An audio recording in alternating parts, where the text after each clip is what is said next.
মাওলানা সালাউদ্দিন, সৎ আচরণের ব্যাপারে হযরত মাওলানা সালাউদ্দিন। এখন সৎ আচরণটা আসে।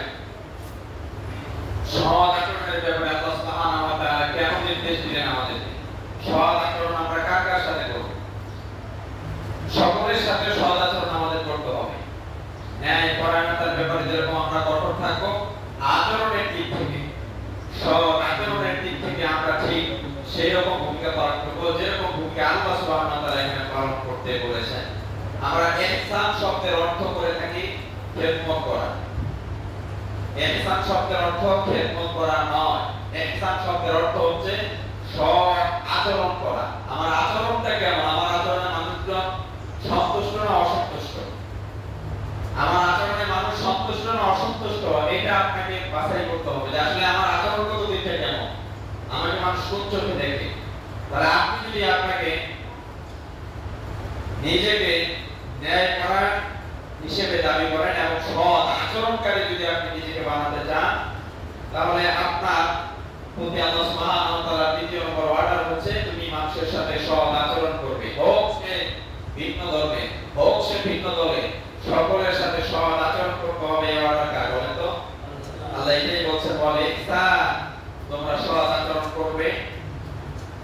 সৎ আচরণের কথা আমি এখানে বললাম। পৃথিবীতে যত ইবাদত আছে, নামাজ বলেন, রোজা বলেন, হজ বলেন, যাকাত বলেন, দান সাদকা বলেন, আল্লাহর ফরজ যত বিধান আছে, একামতে দ্বীন সহ, জিহাদের ময়দানে যুদ্ধ করা সহ যত ইবাদত পৃথিবীতে আল্লাহ সুবহানাহু ওয়া তাআলা বান্দার জন্য দিয়েছেন, এই প্রত্যেকটা ইবাদতের চাইতে সর্বশ্রেষ্ঠ ইবাদতের নাম হচ্ছে মানুষের সাথে সৎ আচরণ করা। বলেন সুবহানাল্লাহ। কিয়ামতের ময়দানে নামাজের চাইতে, রোজার চাইতে, হজের চাইতে, যাকাতের চাইতে মানুষের সাথে সৎ আচরণ করার আমলের পাল্লা সবচাইতে বেশি ভারী হবে।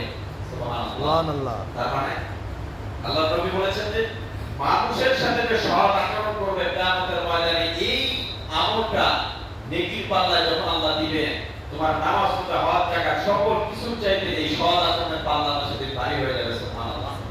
এরকম সৎ আচরণ করা, ন্যায় করার শাসককে কি আমরা আজও পর্যন্ত নিযুক্ত করতে পারছি?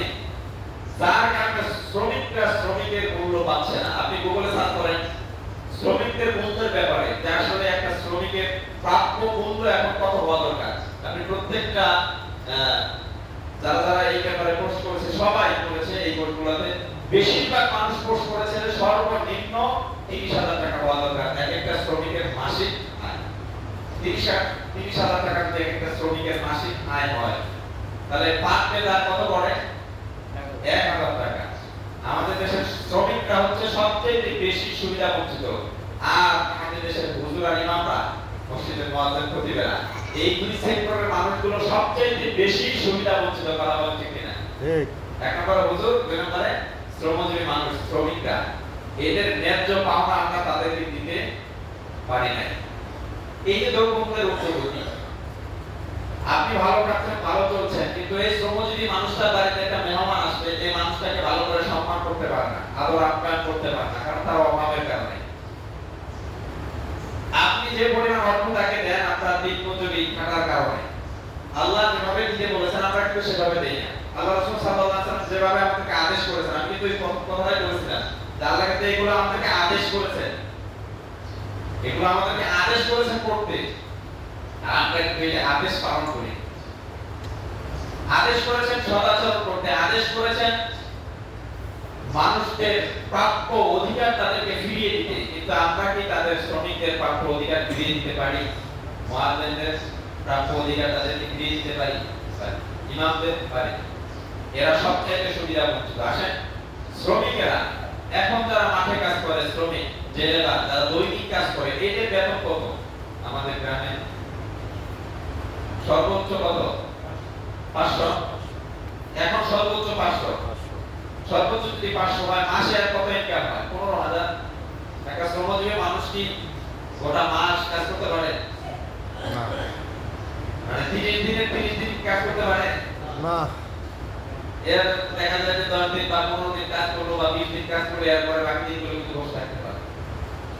আর ওই দিনে টাকা দিয়ে ওই যে কয়েকদিন কাজ করে এই টাকা দিয়ে তার পুরো সংসারটাকে তার সন্তান, তার ছেলে মেয়ে, তার মা বাবা সব কিছু ভরণ পোষণ তাকে এটা থেকে করতে হয়। এখানে শ্রমিকদের যে অধিকারটা, প্রাপ্য অধিকারটা তাদেরকে ফিরিয়ে দেওয়া দরকার, আমরা এটা দিতে পারি না। এর জন্য ব্যর্থতা আমাদের, এর জন্য ব্যর্থতা এর জন্য দায়ী আমরা নিজেরাই।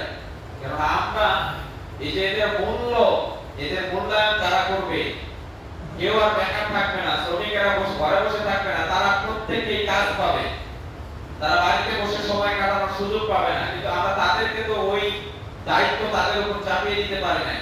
তাদের ন্যায্য মূল্য যে তারা পাবে, এই দায়িত্ব পালন করবে কে? এরকম দায়িত্বশীল আমাদের সমাজে আছে না। এই দায়িত্ব পালন করার একটা জায়গা আছে বাংলাদেশে, সেই জায়গাটার নাম কি বলতো? যেখান থেকে সব পাস হবে, শ্রমিকদের বেতন সহ পাস হবে সেখান থেকে, সংসদ। সেটার নাম হচ্ছে কি? সংসদ ভবন। ওইখানে ন্যায়পরায়ণ শাসককে ঢোকাতে বলেছেন কে? আল্লাহ। যদি আপনি ন্যায়পরায়ণ শাসককে সংসদে প্রবেশ করাতে পারেন, শ্রমিকদের মূল্য তারা নির্ধারণ করে দিবে, যা শ্রমিকরা ঠিক তাই পাবে, তাদের উপর জুলুম করা হবে না। আপনি দিতে বাধ্য। আপনি কাজ করানোর জন্য শ্রমিক নিয়েছেন, আপনার বেতন নির্ধারণ করা লাগবে না, বেতন নির্ধারণ হয়ে থাকবে, ওর প্রাপ্য অধিকারকে ফিরিয়ে দিতে হবে, এটা দায়িত্ব আপনার। এটা নফল, এটা হলো নফল। আল্লাহ রাসূল বলেছেন শ্রমিকের শরীরের ঘাম শুকানোর আগে তার প্রাপ্য অধিকার তাকে ফিরিয়ে দিতে হবে। আমাদের সমাজে একটা মানুষ দেখান যে লোকটা কাজ করার পরে তার শরীরের ঘাম শুকানোর আগে আমরা বেতন তাকে দিই, পাবে না? কারণ না। পকেটে টাকা থাকলেও আমরা বাজারে নিয়ে আমাদের একটা এমন বদল পান, পকেটে টাকা আছে, বাজারে আমরা শ্রমিকদেরকে ঘুরাই একটু পরে। এই যে আপনি ঘুরাচ্ছেন, এই যে আপনি তাকে কষ্ট দিচ্ছেন, এই অধিকার আপনাকে ইসলাম দেয়। ইসলাম আপনাকে যে অধিকার দিয়েছে, এর ঘাম শুকানোর আগে টাকা দিয়ে দাও, পারিশ্রমিক দিয়ে দাও। কিন্তু আপনার পকেটে টাকা থাকতে হলে বলতেছেন যে মানে এসার পরে দেখা করো, 8টার সময় দেখা করো, এরকম খরচ করে বাড়ি যাবে। এই স্বভাবটা আমাদের সমাজে আছে না? আছে। আমি আমাদের এলাকার কথা বলি, আমাদের এলাকায় এই স্বভাব, পকেটে টাকা আছে কিন্তু চাইলে সে এখনই দিতে পারে, কিন্তু ওই যে ওর পিছনে নিয়ে একটু ঘুরাবে, মানুষকে দেখাবে যে আমি বড় জমিদার, আরে না আমার কামলা, এটা পিছিয়ে পিছিয়ে ঘুরে টাকার জন্য। এই অধিকার ইসলাম আপনাকে দেয় না, তার সম্মান নষ্ট করার অধিকার ইসলাম আপনাকে দেয় না। তার প্রাপ্য অধিকার তাকে ফিরিয়ে দিতে হবে, তখন শরীরের ঘাম শুকানোর আগে। হ্যাঁ, আপনি যদি কথা বলে নেন, এখানে একটা অপশন আছে, কাজের আগে যদি আপনি তার সাথে কথা বলে নেন, কন্ট্রাক্ট করে নেন, তোমাকে এই সময় আমি টাকাটা দিব, সে যদি তাতে সম্মতি প্রকাশ করে, সেই ক্ষেত্রে আপনি তাকে ওই সময় টাকা দিবেন। আপনি কোনো কন্ট্রাক্ট করেন নাই, কখন টাকা দিবেন কিছু করেন নাই, তার ঘাম শুকায় যাচ্ছে, তার প্যান্ট শুকায় যাচ্ছে, কিন্তু আপনি তার অধিকার তাকে দিচ্ছেন আর বাজারে নিয়ে ঘুরাচ্ছেন। এই অধিকার ইসলাম আপনাকে দেয় নাই। পারলে শ্রমিকদেরকে কাজে নেওয়ার পূর্বে তার সাথে আপনি কন্ট্রাক্ট করে নিন। যেহেতু এখন রাষ্ট্রীয়ভাবে এটা কায়েম করা নাই, শ্রমিকদের মূল্য নির্ধারণ করা নাই, এরপরেও আপনাদের ইমানি দায়িত্ব অনুযায়ী যতটুকু তাদেরকে দেওয়া দরকার চেষ্টা করবো আমরা সাধ্য অনুযায়ী তাদেরকে দেওয়া। কারণ 12 মাস তারা কাজ করতে পারে, 12 মাস কাজ করতে পারে, আমাদের এই কাজের বিনিময় তারা চলে, তাদের পরিবার চলে, তাদের সংসার চলে। আল্লাহ সুবহানাহু ওয়া তাআলা সেই কথাই এখানে বলেছেন যে তোমরা শ্রমিকদের যে অধিকার আছে, এই কথা, এই অধিকার তোমরা তাদেরকে ফিরিয়ে দাও। আমরা কিন্তু এটা ফিরিয়ে দিতে পারি না। শ্রমিকদের অধিকার ফেরানোর জন্য আমাদের শ্রমিক কল্যাণ ফেডারেশন আছে না, তারা কিন্তু আন্দোলন করে শ্রমিকদের ন্যায্য পাওয়ার জন্য। দেখেন একটা রিক্সা চালক, এই রিক্সা চালকের সাথে আমরা কিরকম দুর্ব্যবহার করি। আরে ভাই, ও রিক্সা চালায়, ভাই তো কর্ম করে খাচ্ছে, ওর 10 টাকার ভাড়া আপনি জোর করে অনেক সময় 5 টাকা দেন, দেন না? এরকম দেয় না? 20 টাকার ভাড়া, 15 টাকার ভাড়া জোর করে 10 টাকা দেয়, 25 টাকার ভাড়া জোর করে আমরা 20 টাকা দিই। আপনাদের 5 টাকা দিলে ওর উপকার হবে, আর এই 5 টাকা না দিলে ওর ক্ষতি হবে। এই যে আপনি জুলুম করলেন, এর জন্য কি আমাদের আপনার বিপক্ষে রাসূল সাল্লাল্লাহু আলাইহি ওয়াসাল্লাম সাক্ষী দিয়ে আপনাকে পানিশমেন্ট দেওয়া হবে। আপনার এই জুলুমের কারণে আপনার বিপক্ষে সাক্ষ্য দিবে প্রত্যেক জাতির যারা জুলুম করবে অধীনস্থদের উপরে, এদের বিপক্ষে সাক্ষ্য দাঁড় করা হবে প্রত্যেক কওমের নবীদের। আপনি এখন জুলুম করছেন, মুহাম্মদ সাল্লাল্লাহু আলাইহি ওয়াসাল্লাম আপনার বিপক্ষে সাক্ষ্য দিবেন যে আমার এই উম্মত না, বদমাশ, আমার উম্মতকে ঠকাইছে, তার পরিশ্রমকে মাটি করে দিয়েছে, চুষে খেয়েছে। এই কারণে এই লোকটা সেদিন আল্লাহ রাসূল যদি তার বিপক্ষে কথা বলে, এর অবস্থাটা কি হবে সেদিন বলেন। এই জন্য মানুষের প্রাপ্য অধিকার যেন আমরা মানুষকে ফিরিয়ে দিতে পারি, আল্লাহ সুবহানাহু ওয়া তাআলা এই তৌফিক যেন আমাদেরকে দান করেন। যারা রিকশা চালক, যারা অটো চালক, যারা মাঠে কাজ করে, শ্রমিক, যারা কুলি, এদের যা যে পরিশ্রম আছে আমরা সাধ্য অনুযায়ী দেওয়ার চেষ্টা করব যথাসময়ে, কারণ তারা এটা দিয়ে তাদের পরিবার চালায়, তাদের ব্যাংক ব্যালেন্স কিন্তু নাই। বড় লোকের যেরকম ব্যাংক ব্যালেন্স থাকে, অভাবে বড় চাকরি করতেছে, ব্যাংকে টাকা জমা, প্রয়োজন হচ্ছে চেক নিয়ে যাচ্ছে অথবা এটিএম কার্ড নিয়ে যাচ্ছে, টাকা নিয়ে আসছে, খরচ করতেছে, কোনো সমস্যা নাই। গরিব মানুষের কি সুবিধা আছে? না। তারা এটিএম কার্ড নিয়ে বা চেক নিয়ে ব্যাংকে গেলে টাকা দিবে। এই জন্য আপনি চেষ্টা করবেন সাধ্য অনুযায়ী তাদের অধিকার তাদেরকে ফিরিয়ে দেওয়ার। এবং আত্মীয়র ব্যাপারে আল্লাহ সুবহানাহু ওয়া তাআলা বলেছেন